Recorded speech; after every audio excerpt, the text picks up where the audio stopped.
Hiroshima survivor Setsuko Thurlow and ICANN executive director Beatrice Fanpage Duran. The award ceremony of the Nobel Peace Prize in Oslo, Norway, December 10, 2017.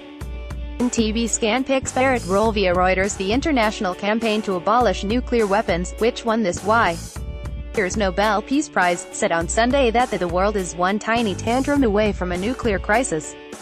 The group also said a country's moment of panic could lead to the destruction of cities and the deaths of millions of civilians. Tensions between the US and North Korea have spiked, bringing forth the possibility of nuclear retaliation into the global spotlight. The world is one tiny tantrum away from a nuclear crisis, the international campaign to abolish nuclear weapons said on Sunday as it accepted the Nobel Peace Prize. We have a choice, the end of nuclear weapons or the end of us, the group's executive director Beatrice Fanpage said, according to a BBC report. ICANN, a network of more than 400 global NGOs, won the prize for its efforts in highlighting the dangers of nuclear weapons, as well as working on a treaty to ban them. The possibility of nuclear retaliation has been thrust into the global spotlight in recent months as tensions between the US and North Korea continue to flare.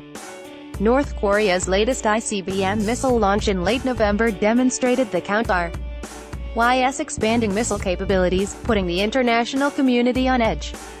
Meanwhile, many foreign policy observers have criticized US President Donald Trump for mocking and lashing out at North Korean leader Kim Jong-un on Twitter.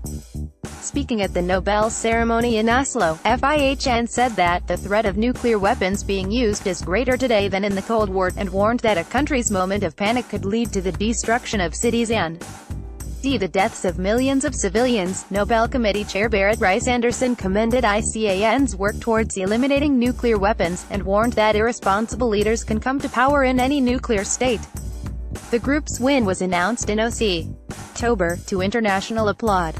Following the statement, Izumi Nakamitsu, the UN Under-Secretary General and High Representative for Disarmament Affairs, said in a UN broadcast that ICAN's win comes at a time when everyone realizes the danger that we are all living in terms of nuclear peril, referencing current relations between the international community and North Korea. Nakamitsu said moving towards a world free of nuclear weapons is really today an urgent priority. Last week, White House National Security Advisor H.R. McMaster said the chance for nuclear war on the peninsula were growing, CNN reported. I think it's increasing every day, which means that we are in a race, really, we are in a race to be able to solve this problem, McMaster said. In a conference in California, when asked whether North Korea's intercontinental ballistic missile launch had increased the chance of war,